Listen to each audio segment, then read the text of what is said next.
Hi, and welcome to the Crit Hit Wild podcast, where we cover all things Marvel Crisis Protocol, and we do a new character every week. This week, we're going to be talking about Hood, and I'm your host, Fred.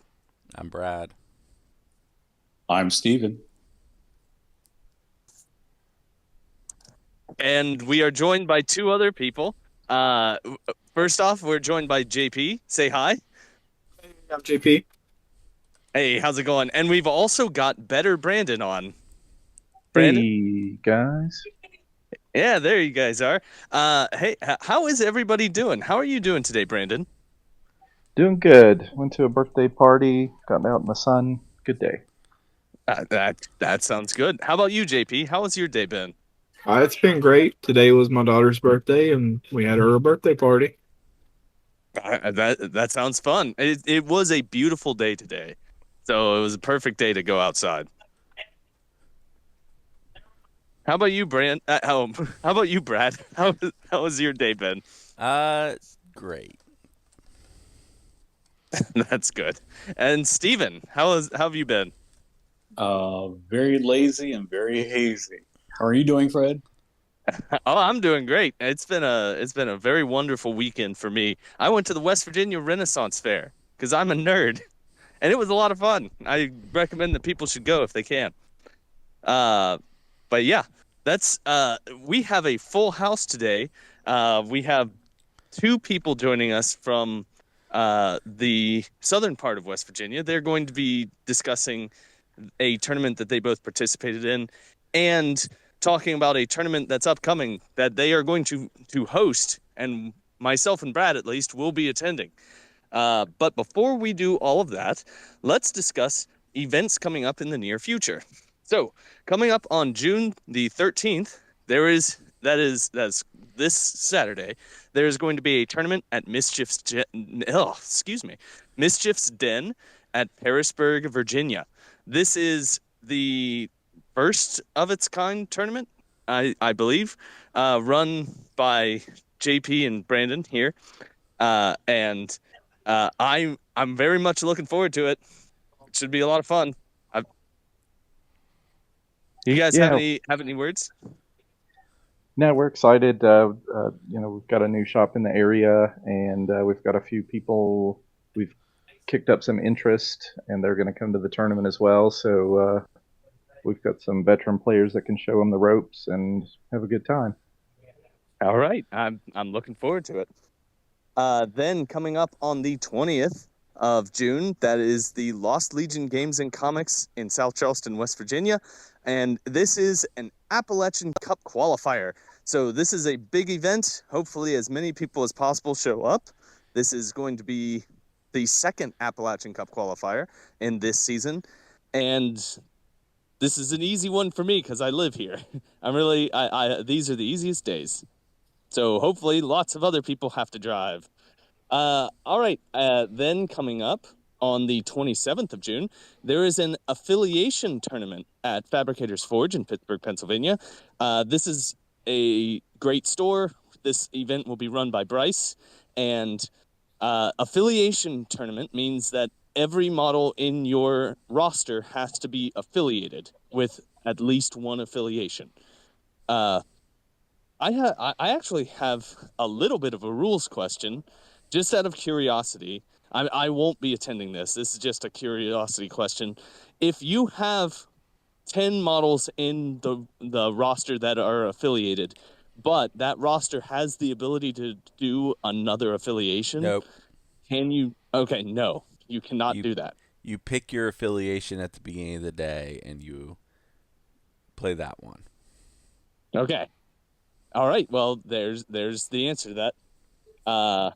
So that is on the 27th of June. I do want to look a little bit further ahead. I'm going to call out. We were asked to call out a tournament in October. There is going to be a grand tournament in Lansing, Michigan. This is an AMG Grand Tournament at AFK Games, and whoever wins this tournament will get a ticket to Worlds. I shouldn't say ticket.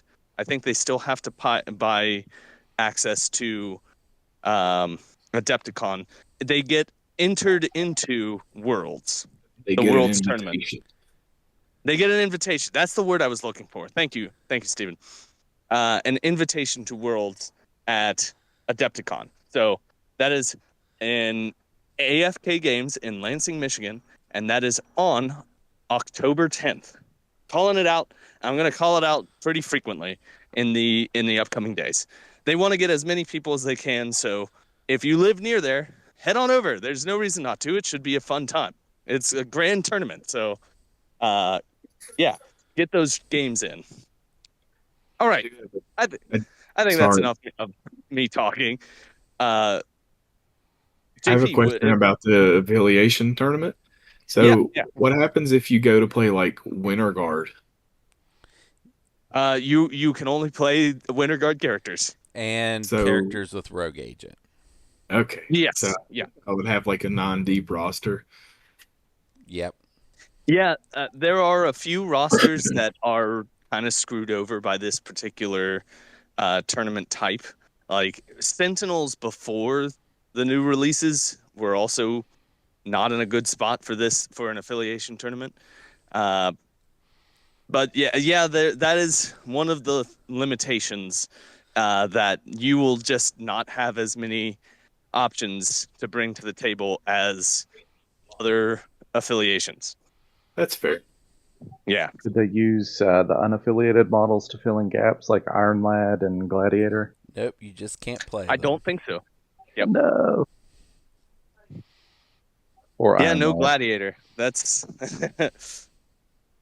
Yep, that is one of the limitations for an affiliation tournament. I do like putting limitations on what's allowed to be brought. It changes the thought process when you're building a roster. It changes how you look at things. It is fun to limit yourself. It's just some affiliations get screwed over. No, I think it's great. They're super fun to do themed tournaments. Yeah. Speaking Absolutely. of fun things to do at tournaments, do you guys want to talk about the special bounty you have for your tournament this weekend? Oh yeah. So since we've got a mixture of brand new players and people who've been playing for a year or more, we've got I guess it's a 45% underdog plaque that we're going to give out. So if you play an affiliation that has a 45% or less win percentage in the past 6 months, you can be in the running for that underdog prize. That's right. And does that mean the affiliation as a whole or specific leaders of the affiliation? Mainly the leaderships, because there's like some affiliations that have 50% win rates, but they have some underperforming leaders that don't see the table that often. Like so Sin? Yeah. So we're encouraging people to bring out some of those less used leaderships and dust off some of those models that might not get on the table otherwise. I think. I famously. Oh, sorry. Go ahead, Brad. Oh, I was gonna say I think I'm gonna be playing the faction with the lowest win rate in the last 6 months. Pretty sure they were the bottom of the list. Is it Sentinels? Nope. No. Unaffiliated? X Nope. Factor, X Force. X Force. X- Yeah. Yep. Yeah, X-Force has unfortunately, the lowest win rate. In the last 6 Yeah. months. there's a lot of mutants in the lower end, like X-Men, several of the X-Men leaders, and X-Force, and New Mutants. But I think New Mutants has actually been doing pretty good in the last month or two. Yeah. But remember, you all will be owned by Baron Helmet and Zemo Hydra. Correct. What about Maximus the Mad? So yeah, we're he's at 40, just over 45%, but he is the lowest ranked Inhumans leader. So we're letting him jump in. If he's over 45%, you don't have to let him jump in. I will just not be in the running. It's fine. It's all in fun. I think it's fine. Okay. There's a He's- good chance I'm going to play Asgard because, like, I think all three of their leaders are sitting at like 45 or lower right now. currently. Yeah, after this, I guess this current weekend, uh, all three are at 45 or lower, with Loki being at 43. Huh. Okay. Fred, I think what they're secretly telling you is that when you go to the tournament, you will lose enough games to put him under 45%. I'm sandbagging this poor guy. Yeah. Well, what I was going to say, I famously cannot swap affiliations like everyone else does. That's not a skill in my book. I can't do that. So I will be playing Maximus the Mad. You That's- wouldn't go back to Spider Foes? Listen, I don't know if I could just switch. I don't have the ability to switch like a switch. I have to play them for a while before it comes back to me. Throw a pumpkin bomb, have them roll their defense, tell them to reroll one of them, and laugh. That's it. That's all you got. I will forget every single time to make them re-roll the defense. That's been my story. That's the entire thing. That's my biggest problem. Okay. Well, I look forward to this event. This is going to be fun. And yeah, myself, Brad, and Memphis are all coming, so it'll be a good event. Well, let's talk. I think there's not a whole lot of news out of AMG. We just got the are the crisis packs, the updated crisis packs out yet officially? They're coming out this Friday. This Friday. Yeah. So everyone pick them up. Everyone's going to have a couple Sentinels because they'll have the Sentinel Primes who are bad. And until then, I guess we're still just using the printouts that we've all printed out by now. And yeah, I think there's no news out of AMG, so let's talk about games that we've played recently. So I'm going to sit this one out. I have not played any games recently, but I know that Brandon and JP have played many games in the recent past that they are here to discuss. So if you guys want to start us off, please do.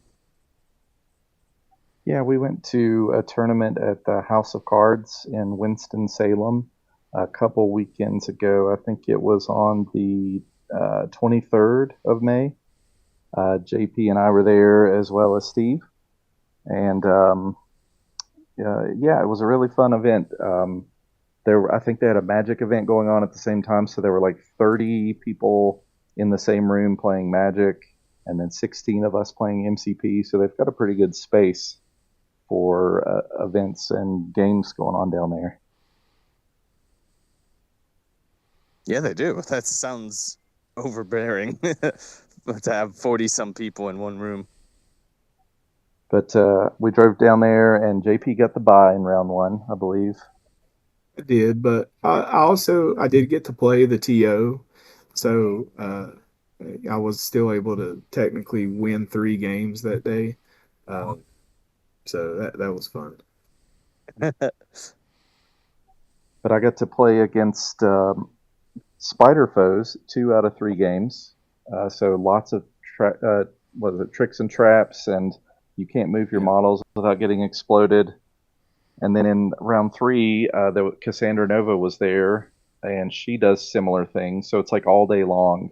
I was having to I can't land there. No, I don't want to run there. I can't go there.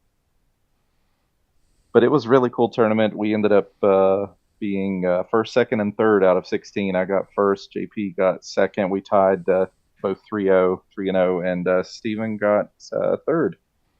So we all ended up with the top 3 prizes and cool plaques, and everybody down there was really nice. A couple new players, so we helped them through a few games as well, and it was really good.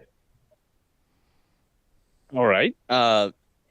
Do you want to go in depth on what you played, or is it too far in the past to be able to do that?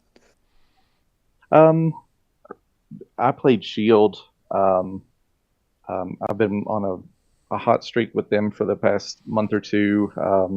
So I took them down to the House of Cards, and the games, all of my games were very similar, like I said, because I played against Spider Foe's Tricks and Traps and Cassandra with Tricks and Traps. The third game was against Sentinels, the new Sentinels, so I got to go up against Bastion for the first time in person. I played against him in TTS, but that leadership can be oppressive, especially when you've got somebody like Nebula slapping you around, and then you get two less power, and everybody punching upward, and that's what my opponent was. Will Hare, and he was slapping me around. I was having to run from him by the end of the game, and it came down to one final dice roll on a pay to flip, and fortunately, it went my way. Hey, that's sometimes what it takes. Just a little bit of luck right at the very end. Yeah. Yeah, Bastion's leadership is crazy. It's so oppressively bad when, especially when they're using Nebula.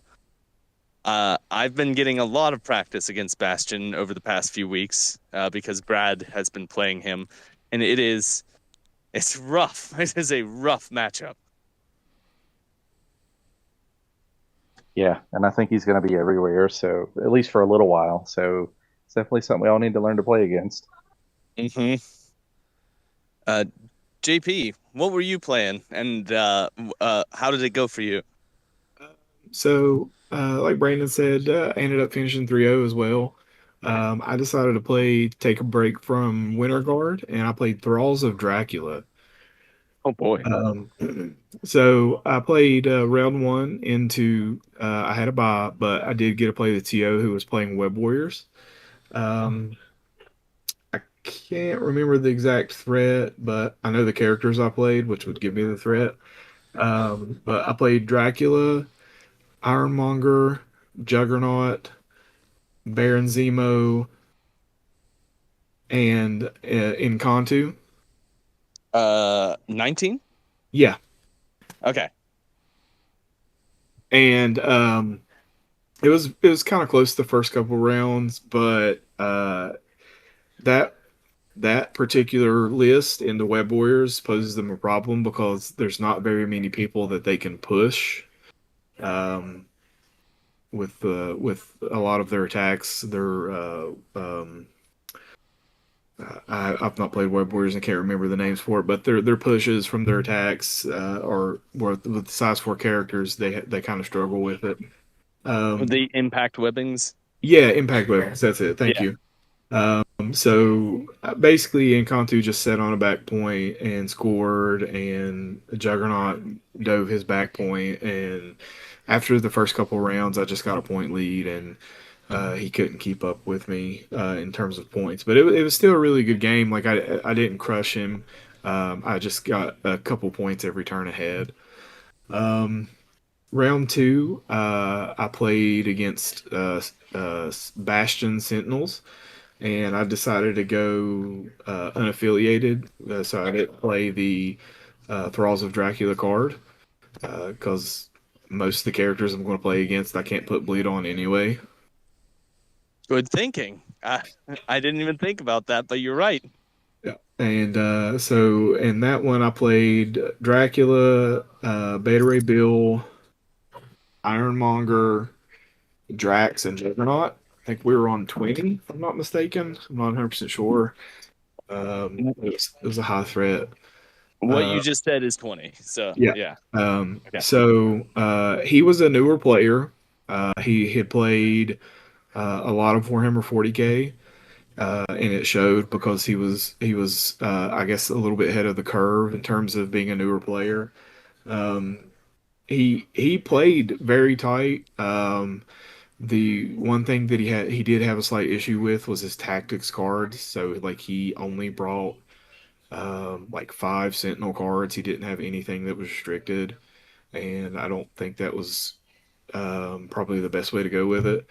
But he put a hurting on me. He KO'd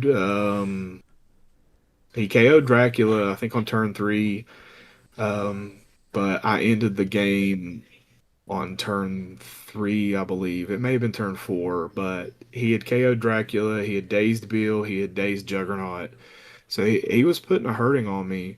But I was just managed to displace him and outscore him. And Round 3 was the exact same threat against another Web Warriors list, and I played the exact same list, and he ran into many of the same problems as the first Web Warriors players, and that he had a hard time displacing me because the only thing he can displace is Dracula, who, if he doesn't get the push, I can attack back. And other than that, he can only displace Zemo. Yeah. So, um, and well, he could have displaced Encantu as well, but Encantu was on the black back point. This was he did not roll very bad. It was kind of just medium to not great. Um, whereas I did. So Juggernaut was like an 8 dice builder into Miles and just dazes him one shot. Uh-huh. And Encantu was like a 6 dice spender into Black Cat and just dazes her. And then the following turn, she wakes up and I do another spender into Black Cat and just daze her. So like I just 2-shot his Black Cat. So it's like one of those games. Yeah. Um, so and Cantu is very not great into Black Cat because you can't use your soul tokens to modify or anything. So it was really lucky, and he just I got a points lead, and he couldn't displace me, and I had a few spikes, and that was just basically the end of the game. So Right. Right. With the Thralls, I think the Thralls of Dracula leadership is an outstanding leadership, just because you bring only the best stuff, and yeah, you also exactly. have Dracula, who is like a fantastic 5-threat model, one of the best in the game. Right, and in the two Web Warrior games that I played, Dracula didn't really do a whole lot per se, um, but he just loomed, if that makes Uh, sense. Like he kind of it does. loomed in the mid board, and it was like, if you hit me and don't push me, I get to hit you back, and if you're too close, like I'm threatening you. And he was just like a presence that they had to be worried about. So, he's great. And there's two ways you can play it. You can go with a lot of the characters that put bleed on themselves, so you can heal that way, in which the list can kind of do because it does have Blade, and it has Zemo and Drax. They all can put bleed. Um, I don't know if Drax can actually. I think he can. He does He have the does, yeah, ability to put out bleed. Yeah. he does, and it also has so it has a few people that can put bleed on themselves, and so it's got a lot of utility in that sense that you can go into the heavy bleed option, but you also can just go into the just I'm going to play good stuff option Uh-huh. and get like the extra healing off the characters who already have -1 damage and a high HP pool. So Right. It's a really good leadership. I'm surprised it's not everywhere. yeah, it's not doing great. Yeah. Okay. I guess it's. I don't know. It can just take all the good characters, Right. and I it's a mean, good effect. it's really fun to play. It was a good change of pace. I definitely want to play with it some more. I don't know how it does on the new Crisis Pack, um, but I mean, it's just super fun to play. And um, I think the one downside is obviously you got to take the tactics card for the leadership, so you're playing with only 4 tactics cards. But I don't think it really ever like hurt me super bad. If that makes sense. It just was Yeah. kind of an annoyance. You're just down a tactics card. It's not a huge debuff. Right. And I guess it has no specific tactics cards for it. I don't Right. think there's a Thralls of Dracula card aside from the one that's the leadership. Don't believe so. Um, I will say it's not really related to tactics cards, but I did have Drax trying to fight Nimrod, and it was just miserable. Oh, really? Yeah, it did not go well. He got shocked, and it just He sat there. He just sat on a point. He didn't do any damage. I think he put. I could have put bleed on him if it wasn't Nimrod, but it did not go well. So Drax just kind of sat there. Uh-huh. Nimrod's a tough nut to crack. I don't get how, like, he's healing factor too, and that means that if you just leave him on one hit point, he's gonna be at least a 3. He's gonna be fine Yeah, when he activates. yeah, he's very good, and honestly, he didn't do that much damage to me. Bastion is who was dazing everyone. He popped off. He dazed and KO'd Dracula. He dazed Bill. Pretty sure he's who dazed Juggernaut too. He just went wild.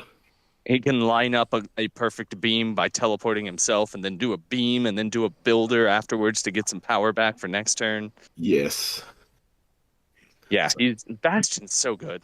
He definitely put it on me with Bastion. I mean, also all my opponents were great opponents. You know, they were super nice, and they were good games, fun games. We there was no like gotcha moments or anything, so it was really fun. It was a great tournament all around.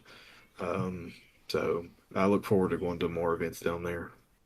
All right. Well, yeah, it sounds like a really fun time. And say where this was again for the listeners and for me.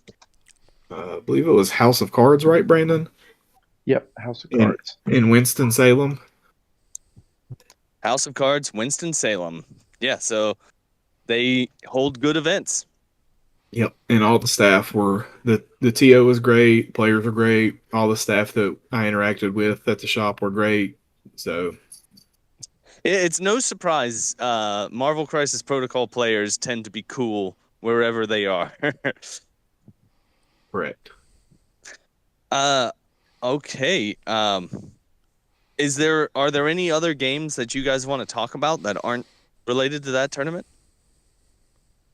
that you played recently? No, we just had a few practice games on TTS, but nothing to write home about. Just trying out some fun models. Okay. Yep. Well, Steven, do you have any games that you've played recently you want to talk about? Unfortunately, my well is dry, but next week this coming Saturday on the 13th, I plan to attend the tournament at Atomic Empire in Durham, North Carolina, where we met some of those gentlemen at House of Cards. So, okay. Yeah, so there's going to be 2 tournaments to talk about next episode. There will be that one and the one at Parisburg. All right. Brad, I assume that you don't have any games that you want to talk about? Nope, I was out of town all week. Yeah. Oh, okay. Well, I guess that the thing that we have to talk about now is Hood, the guy we're here to cover today. Hood. All right. So before we begin, I'm going to say there are 2 different character cards for Hood. There's normal Hood, and then there's demon form Hood. So we will cover normal form Hood first, and then we'll talk about demon form Hood after we finish going over all that's on normal form Hood.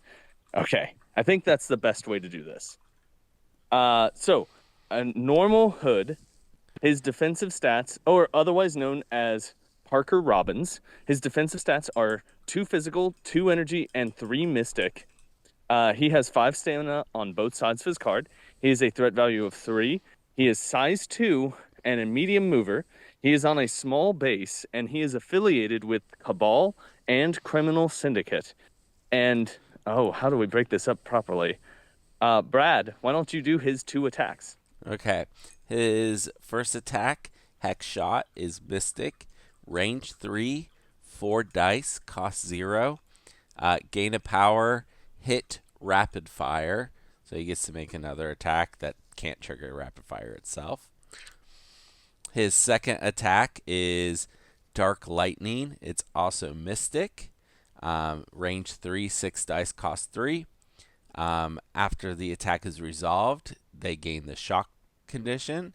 And Wild Arc. After this attack is resolved, choose a number of other enemy characters within range 3 of the target character equal to or less than the number of wilds in the attack roll. The chosen characters suffer 1 damage.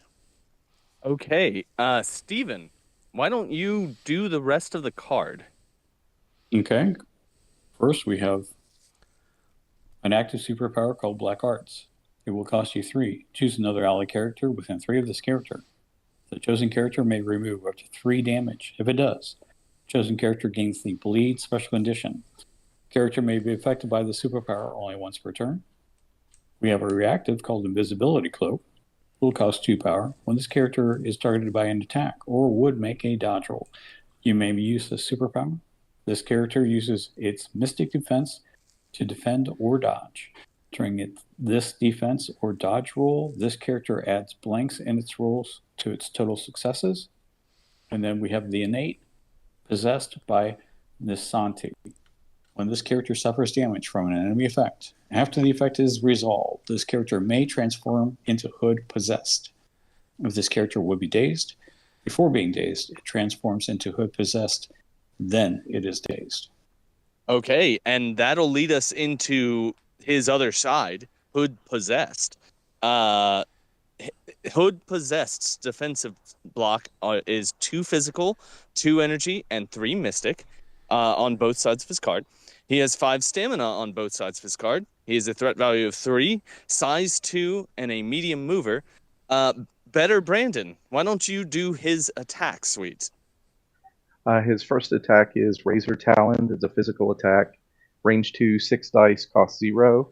After the attack is resolved, you gain power equal to the damage dealt.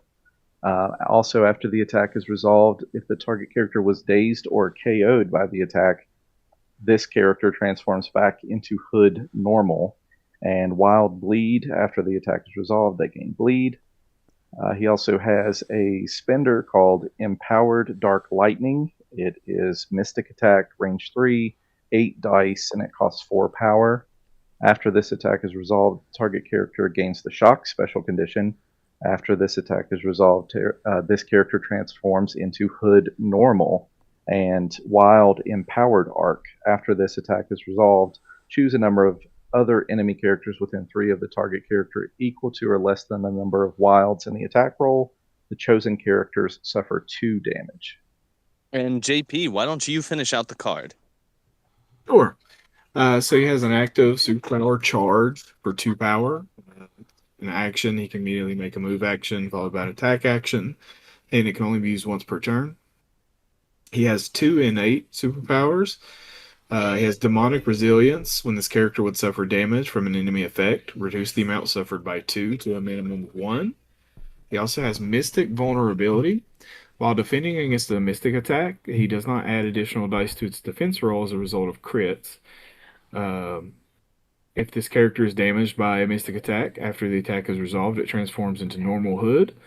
If this character would be dazed by a Mystic attack, before being dazed, it transforms into Normal Hood. Then it is dazed. Okay, and that is Hood, and this right here is me realizing that I could always attack Hood with a Mystic attack and turn him back into his normal state. I did not even realize that. All right, well, so first off, what do you guys think about this guy's 2 character cards? Brad, what are your thoughts here on Hood? I liked Hood better before he was possessed by a demon. We want to talk about the actual stats. I think he's interesting. A Mystic rapid fire attack used to be excellent and is now just okay. I really, really like Invisibility Cloak. I think that is a very good effect for a 3-pointer to have. Just always rolling your good defense. County blanks is great.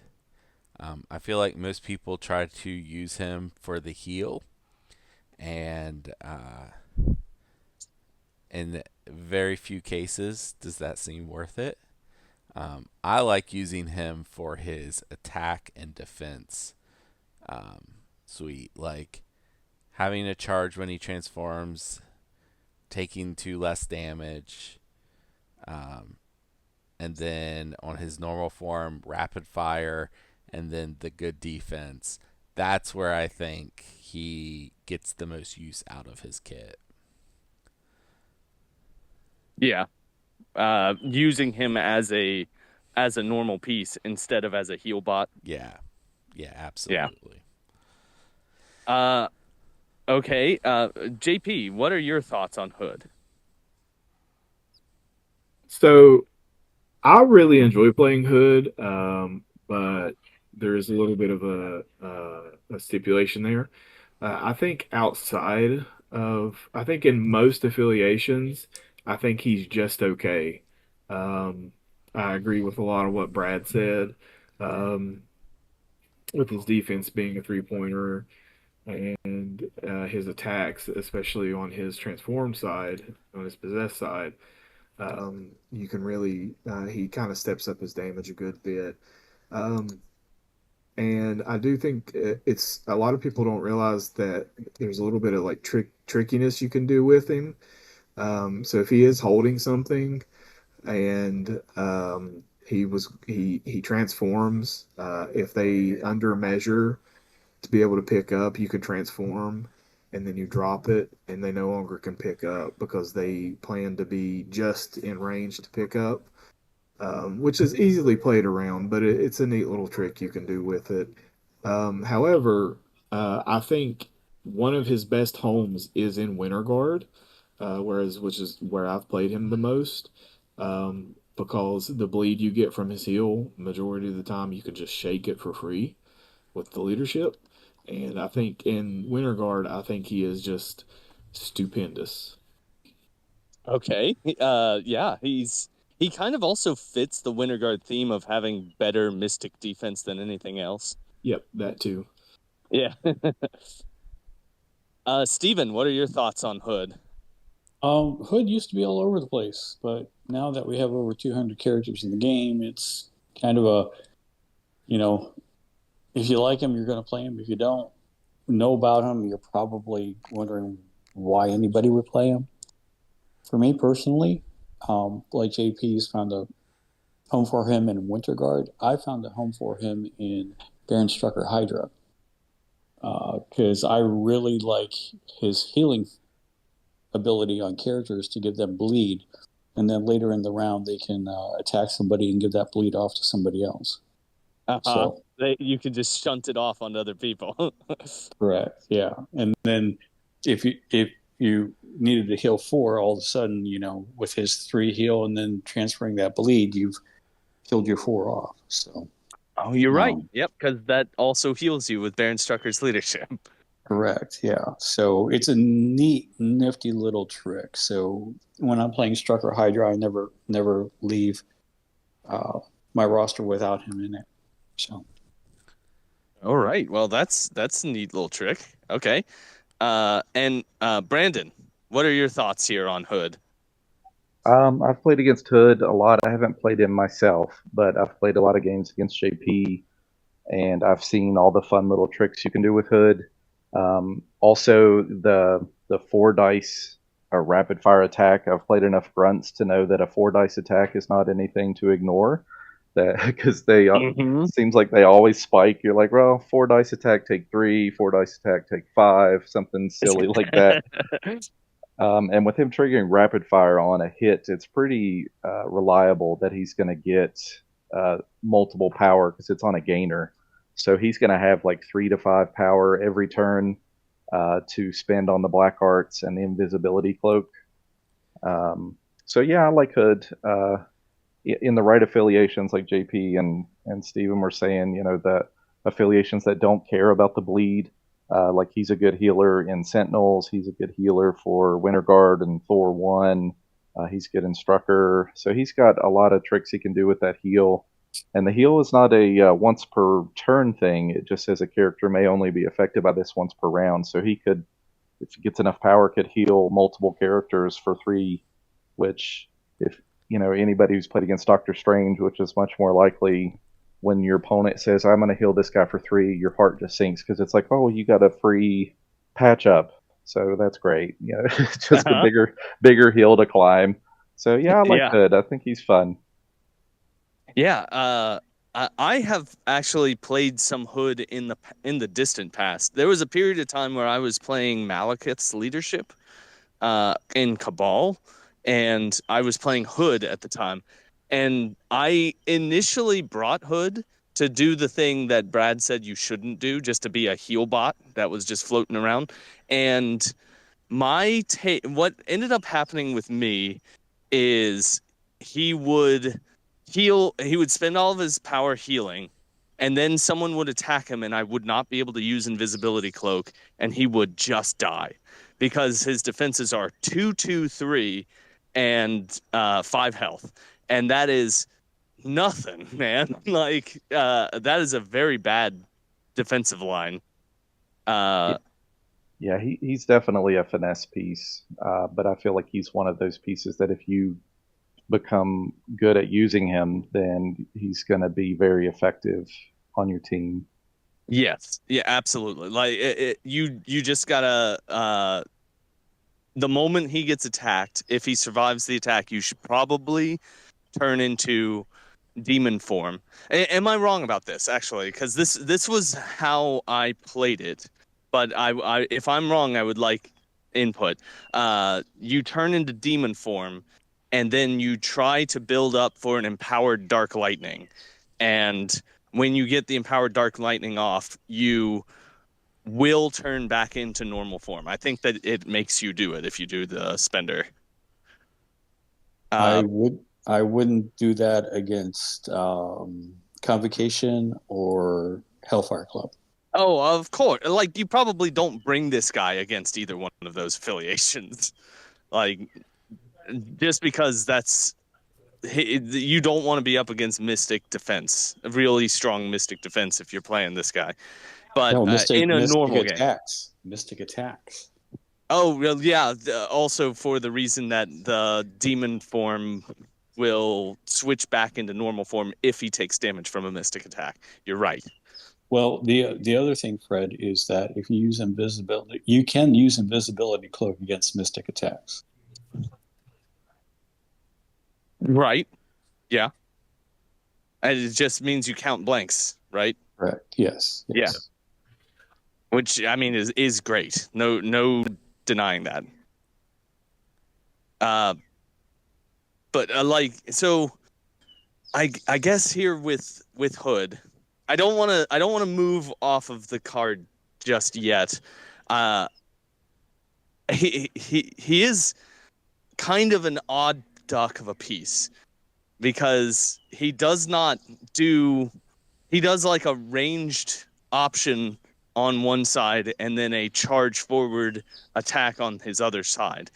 But it is kind of awkwardly put together. I don't know what I'm getting at. I think that he's just not as well constructed as they would have constructed him now. Right. Well, his release date was what? No, September of 2021. So I mean, this is a 5-year-old card with no update since then. So I mean, he's been around a while. He's got some age. Yeah, he does. I think what you're trying to say is he doesn't really have like a hard identity, because when he's in human form he's ranged, and when he goes into he's range 3 on both attacks, and like you said, but when he transforms he's range 2 on his builder. So there's this weird back and forth that you have to do of when you want to go in with him, because you risk transforming back into humanhood and being right up in the front of the fight. Yeah, being out of position. And I have found that he is, and keep in mind this is when I've been playing him Winter Guard. He is a little more brawly in that affiliation because you have Dynamo who can make them re-roll their dice. Plus, you have Comrade's Keeper available if he is a little overextended to Comrade's Keeper to keep him alive. But in those scenarios, I found him to be he can be a little more brawly up close.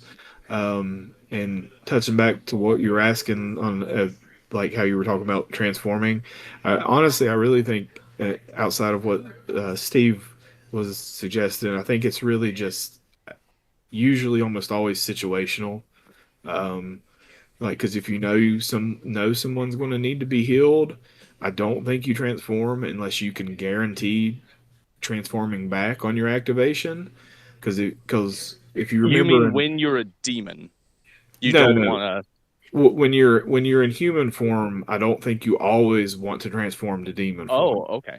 Okay. I Um, see. I see. for example, when we played a handful of months ago, if you remember, my hood got stuck in demon form. I do Uh, remember this. I do. and Yeah. so he was very ineffectual that game and didn't do hardly anything. We kind of had a pillow fight, him and Gorgon, You're right. and, and I was stuck in demon form, and really didn't have any way to I couldn't daze anyone. I couldn't get enough power to do the empower dark lightning, so I was just stuck. And what I had done is I transformed him uh, when you attacked, and he was just stuck for I think the rest of the game. I think you're right. So Yeah, you're right. And then he just was not as effective as he otherwise would have been. So right, I guess it's very situational. yeah, because I had no healing, and he just kind of just fist fought Gorgon for like 4 rounds. And we weren't hurting each other at all. Right. So you weren't gaining any power.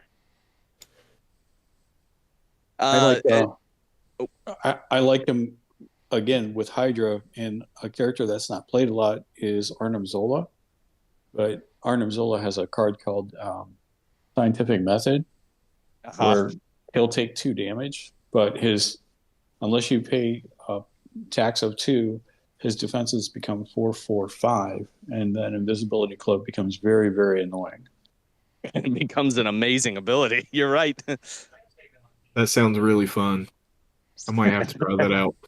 And he can heal Arnim Zola because Arnim Zola is immune to bleed, and he doesn't have to worry about it. And Strucker's giving rerolls for everybody, so If only Strucker's win rate wasn't higher than 45%, I could play it on the 13th. you can still play it. It's just, oh boy, I know. What is There's Strucker's one- win rate?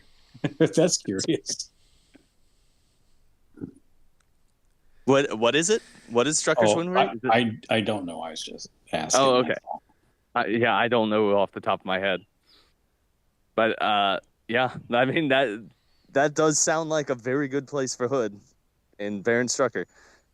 There's one more thing I do want to point out here with Hood is that in his demon form he reduces damage by 2, and I think there's no other character that does that.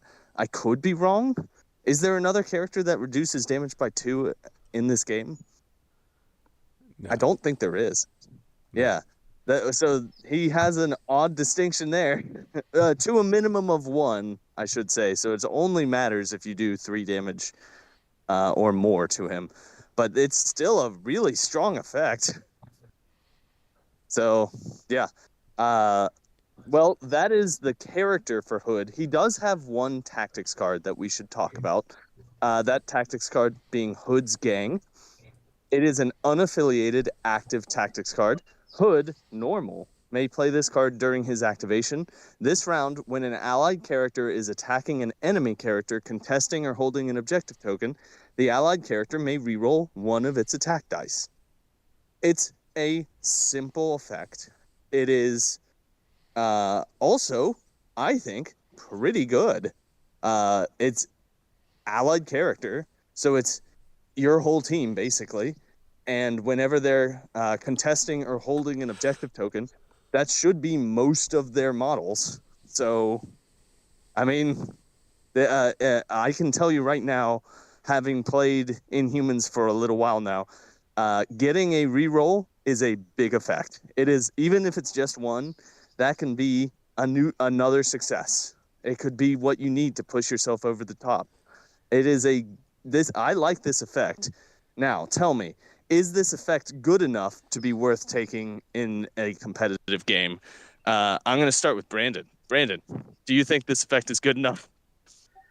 I mean, there are leadership abilities that do similar things to this, and people choose those leaders because of that kind of effect.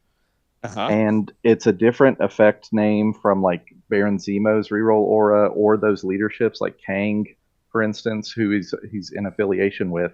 So like you could really double and even triple up on rerolls for a turn and be super brawly and attrition-y because you're like you have reroll from Kang, you have AOE aura reroll from Zemo. Now your whole team is getting to reroll an extra dice against people holding objectives. So, I mean, I think you can relate to this the most as the Inhumans Maximus player.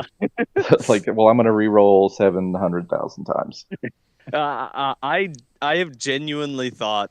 Now this was just a while ago, and it was just like a thought in my head to just maximize as many rerolls. But splashing Hood in my roster, and if they're in the Zemo bubble, and it's the first attack, I would get 4 rerolls under Hood's gang, which would be kind of nuts at 4 individual rerolls. So it's like I can turn no successes into 4 successes in a best case scenario, and turn a bad roll into a pretty dang good roll, just through rerolls, which feels great.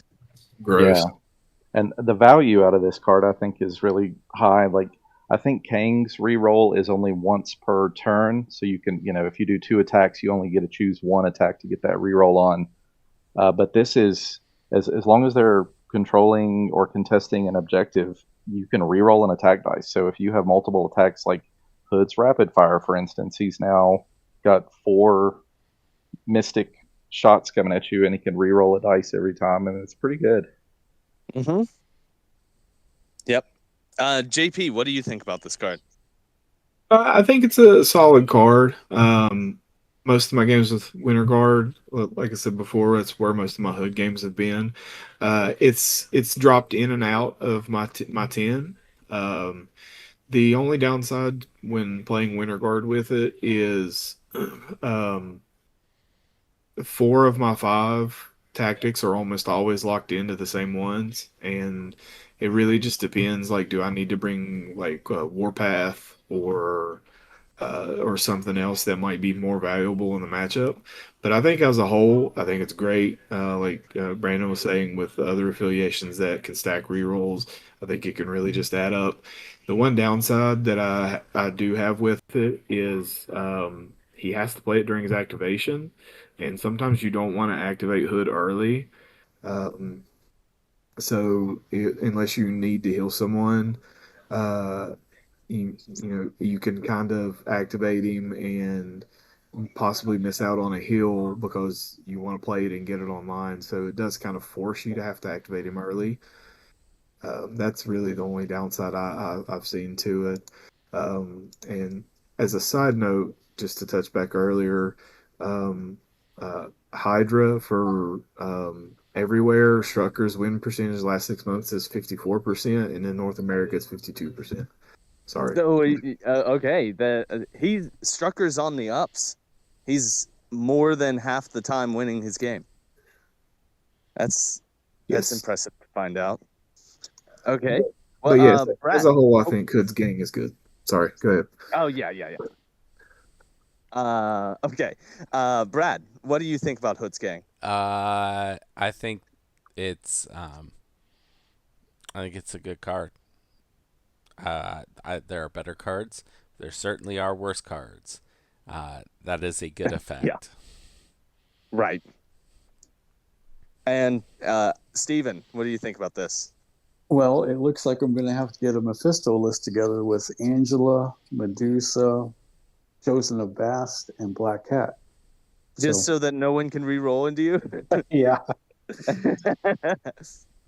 But all joking aside, this really doubles down with Shadowlands Daredevil also, because he is a criminal.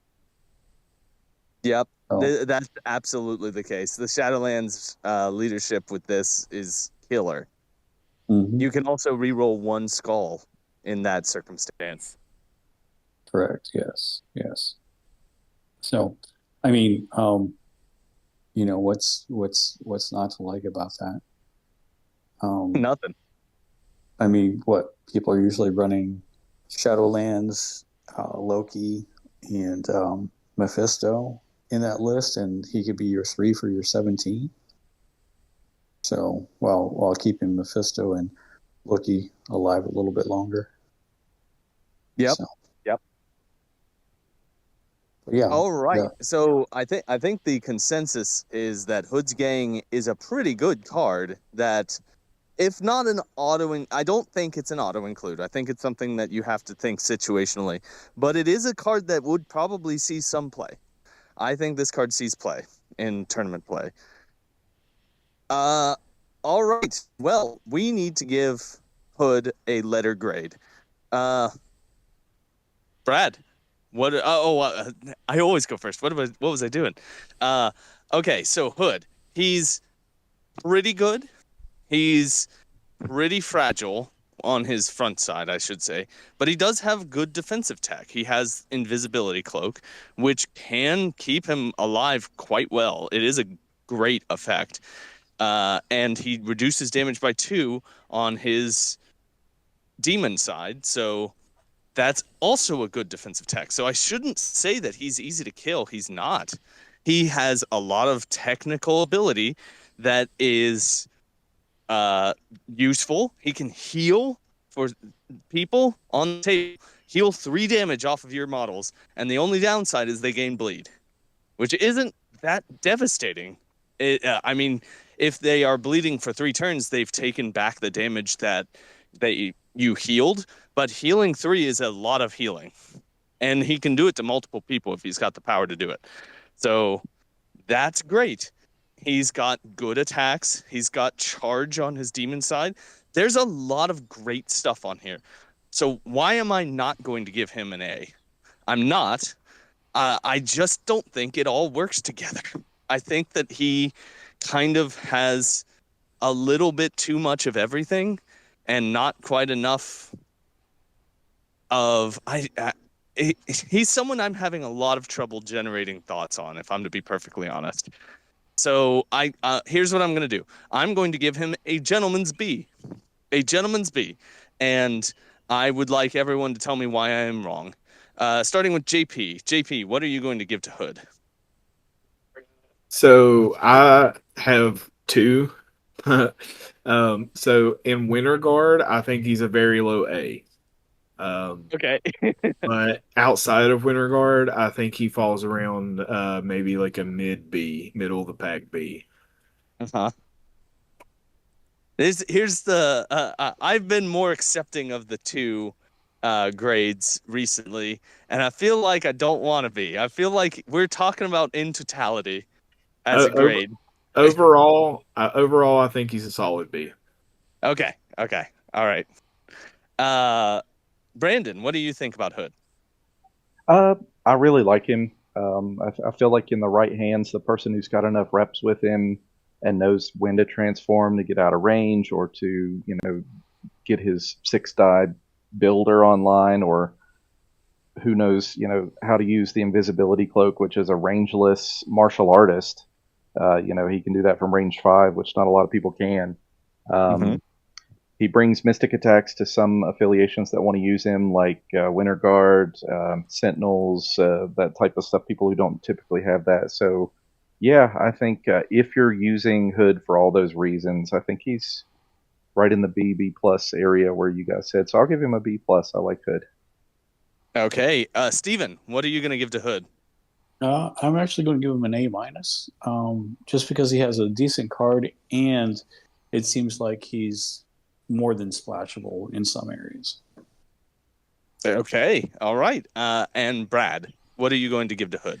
First of all, no one's ever going to take 3 rounds of bleed damage, Fred. They're either going to already be dazed from your enemy attacking you, or they'll be in a position where they're scoring points and nobody's around and can afford the action to clear bleed. So I think it's pretty safe to say that it heals more damage than it deals. I absolutely agree with you. I think that the point that I was making was exactly that. Yeah. You know what? I was looking for 3-pointers to put in my Sentinels list. And Oh God. Oh God, I hate this episode now. I I'm still gonna try Clea. I think Clea is a good one. But I think Hood with Hood's gang is worth trying in my Sentinels list. There is no downside to that heal. Hood's gang gives them another reroll. I'm really liking where my head's at with this. It'll And be good. yeah, now for rating for Hood, I think in the right list with the right knowledge of the game and play style, I think he's pretty good. But I think it's very easy to play him bad. And I feel like I have always played him bad. So I think B is probably about right. Good players can play him well, and bad players can't. Bad players like me can't. You are not a bad player. Not at all. Also, I am now dreading seeing Hood in a Sentinels list. That's gonna. I already have trouble dazing your Sentinels, and now they're gonna be healed regularly. This is bad. I love it. This is bad. I'm not liking this at all. In fact, Okay, I'm just gonna get on Cerebro right now and change my list. All right. Well, let's move on to comic book recommendations. Hey, Brad, do you have any comic books that feature Hood that you want to recommend for our listeners? Changing my list right now. Okay, comic books with Hood. I've got 2 here. First of all is the Hood series from 2002 by Brian K. Vaughan and Kyle Holtz.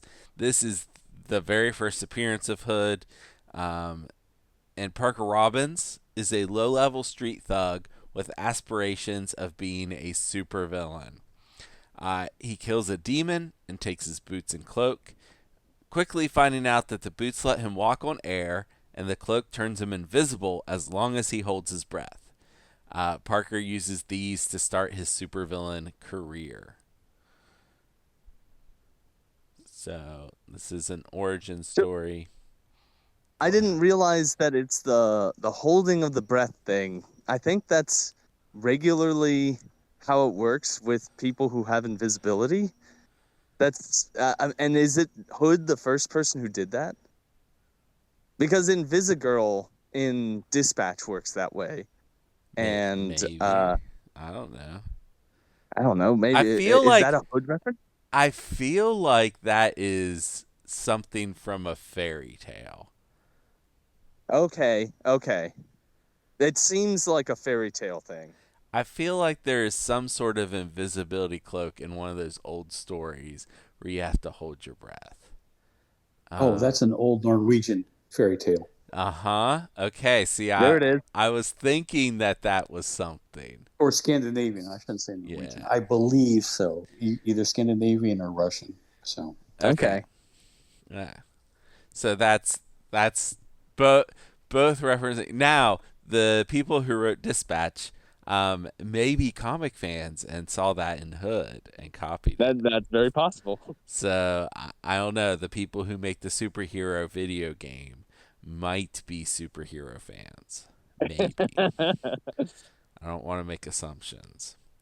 The next one is New Avengers 51 through 56, and this is part of the Siege crossover. This is Brian Michael Bendis and Billy Tan. And just a little bit of background. During Dark Reign, Hood became the kingpin of crime in New York City, and he enlisted various low-level supervillains to work together to rule the city. So Norman Osborn was in charge. He was not cracking down on villains, and Hood used this as an opportunity to really just take over crime in New York City. At the tail end of Dark Reign, Norman Osborn uses Hammer, which used to be S.H.I.E.L.D., to lay siege on Asgard, which is hovering over Broxton, Oklahoma. The entire planet of Asgard? The city of Asgard. Oh, okay. It's just a city. Okay. Yeah, is floating above this smallish town in Oklahoma. Okay. And Norman Osborn uses the government to attack, to try to take it over. During the siege, Dormammu finally uses his control over Hood to turn him into a demon and send him to kill Doctor Strange, so Dormammu can become the new Sorcerer Supreme. So this is where they get the transform mechanic for the game. It's from this storyline. He normally does not transform into a demon. He's normally a pretty smart criminal that has some magic items, which is way cooler than turn into a demon. Uh-huh. You like him as an operator in a heist. You don't like him as Yeah. supernatural demon monster. Yeah. Anyway, I covered both aspects. Enjoy those comics. Okay, and that's it? Just those That's two? it. Yeah. All right. Well, the only thing that's left is my non sequitur recommendation. So I don't think Hood has been portrayed. Yes, he has. He has? Yeah, he's one of the Okay. main characters in the Ironheart TV series that you haven't watched, Fred. That I've not watched. Okay. and- Well, I didn't look that up. And was a good part of that series. Okay. Well, I've not watched that series and I didn't do any research. So what I'm going to do is I'm going to recommend a TV show that She Who Tolerates Living with Me and I have been rewatching recently. And it involves a character who puts on a mask that hides a very evil creature underneath. This is a show called Hannibal, starring Mads Mikkelsen. This is about 10 years old. I think it's 12 years old at this point. But it holds up. It is very, very stylish. It is such a taut thriller about crime and about how a master manipulator can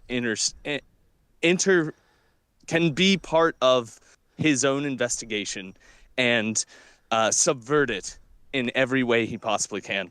It is great. It's really good. People should watch it. I also have been vocally against the whole concept of the brilliant serial killer because it's not how it usually works. Usually they are just fucking losers. Like that's usually the case. I think that this show is so nonsensical and so much like dramatic flurry that it gets away with it. It's there's enough of impossibility and just stylistic choices that it isn't trying to be realistic at all.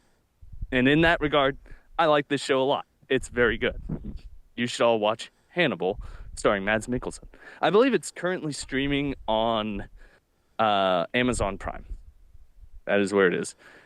Okay, and that'll do it for our show today. I want to thank everyone for joining us. Thank you, Brandon and JP, for being on this episode. And I look forward to getting my butt kicked by both of you coming up this Saturday at Parisburg. Thank you, Stephen, for joining us as usual. And thank you, Brad. Without Brad, this podcast doesn't happen because he does all the work involved with it. And thank you out there for listening. I really enjoy doing these, and it's nice to find out that there are people who like listening. And on that note, goodbye, everybody.